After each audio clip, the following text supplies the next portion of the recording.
Have you ever been asked to sign an NDA and you didn't even know what it actually was? Well, we're here to help with that. I'm here with my mom today, who's been a business lawyer for over 25 years, as I mentioned last video, and she's gonna break down what an NDA is. If you don't know, we released a video last week explaining what a contract was, and so far, it's doing really well. And some of you have even asked us to make more videos like this, so here we are. And just like last time, I'll be asking her some questions, maybe some questions you might have, and she's gonna be answering them from a lawyer's perspective. Alright, let's get right into it. First question, what is an NDA? Well, an NDA, Alex, is a non-disclosure agreement. What it means, it means that it's an agreement between parties that has for purpose to protect confidential information. So in simpler terms for the audience, can you break that down for us a little bit? Yeah, so it's an agreement between two parties where each parties want to do business together and they want to protect the information that they would give to each other. Okay, so it's basically things you want to keep between just those two people and you can't let the public know, you can't let anyone else know. Exactly, it's information that are very sensitive. So if that information goes out to the public, it would be detrimental to the parties because it's not out yet. And what's a really common case where someone will be asked to sign an NDA or where you should ask someone to sign an NDA? So as soon as you want to do business with someone, my suggestion is to sign an NDA, because as soon as you start talking with someone with who you want to do business, then information will automatically be disclosed with each other. As an example, Alex, like you're a sound engineer, you work with artists. So when they go see you, they're working on songs that are not released yet. Yeah. So they could actually ask you to sign an NDA so that you won't talk about, first of all, who's in your studio, what kind of music they're doing, the release date of an album, stuff like that. Yeah. So what can be considered confidential information? Okay, the confidential information, it's actually a definition that the party make together to make sure that the information they don't want to disclose will be treated as confidential. So it could be music. It could be data, it could be financial information, it could be list of the client. So anything, so if you know your business really well, you know what kind of information you want to keep secret. Yeah. Is there any information that's not even considered confidential at all? Yes, Alex, actually, there's exclusion. When you draft your contract, your NDA, you have a list of exclusion. One of them is it's already known to the public. Okay, so if an artist has a release date for their song and they already put that out there, they already posted that on their Instagram or something, and then they put in an NDA with me where it says I can't talk about the release date of that song, I can talk about it because it's already out there. Exactly, so you won't be in breach of that agreement. Okay, and that goes for financial information, literally anything you just mentioned. Exactly. Another exception is if you knew the information already before you sign the NDA. Before you sign the NDA, because an employee told you or a friend told you. Yeah. So when you sign an NDA, you can't disclose any information that you receive after you sign the NDA. Exactly. In every case, or can someone put that in an NDA and say you can't disclose information that was said about this topic before you signed this? Well, Alex, you could actually put the effective date a month before to cover whatever has been said. Okay. Okay. So that's why, you remember, Alex, I was telling you that you should sign an NDA as soon as possible. Yeah. That's exactly to avoid those gaps. Okay, yeah, that makes sense. So what if someone asks you to sign an NDA because they don't want you to talk about anything illegal they did? Is that even valid? No, an example, you go to a party and there's a illicit activity in that party, and we all know who she's talking about. Before you enter the party, someone asks you to sign an NDA to not disclose what's going on in the party. It's illegal.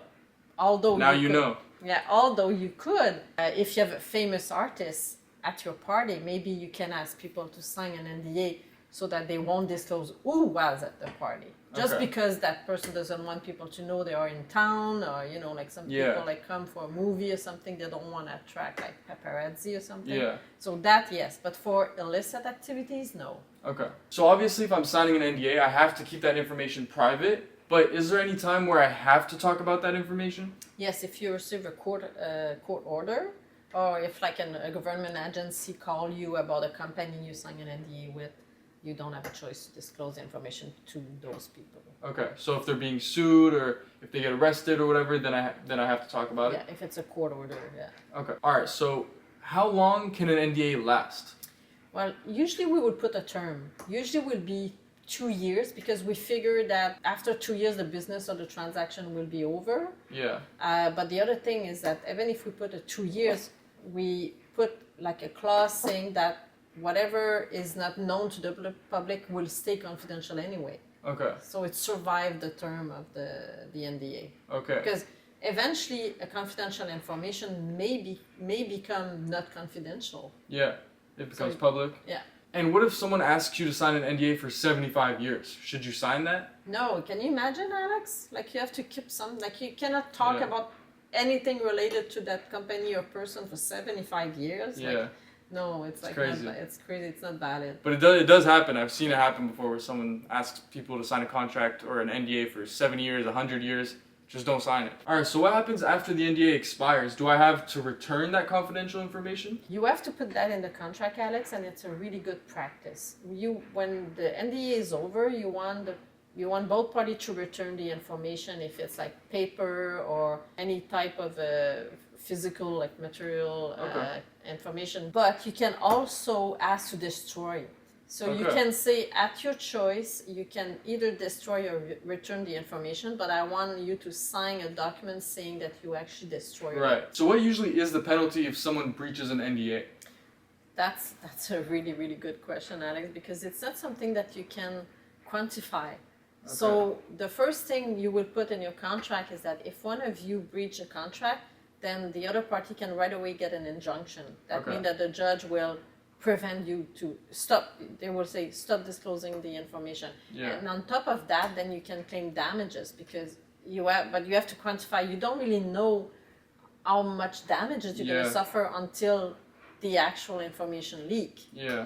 Until the damage is done. Yeah, exactly. So can someone go to jail for breaching an NDA? I think you could go to jail if you get an injunction and then you don't follow the injunction. Okay. But that I'm not sure because it's criminal law and I'm not a criminal lawyer. Yeah. So when you sign an NDA, can the confidential information be verbal? Yes, actually. Well, you have to put it in your definition. So you have to really be careful to what you put in the definition. I would suggest you put any type of information, whether verbal or written. Okay, so just like we said last time, make sure you're clear in the contract. Exactly. Make sure your definition is really, really clear. So what do you suggest people should really look out for when they're asked to sign an NDA? Okay, so the first thing you're going to look at the definition if it makes sense. Okay. And then you're going to look at the exclusion to really understand what it is.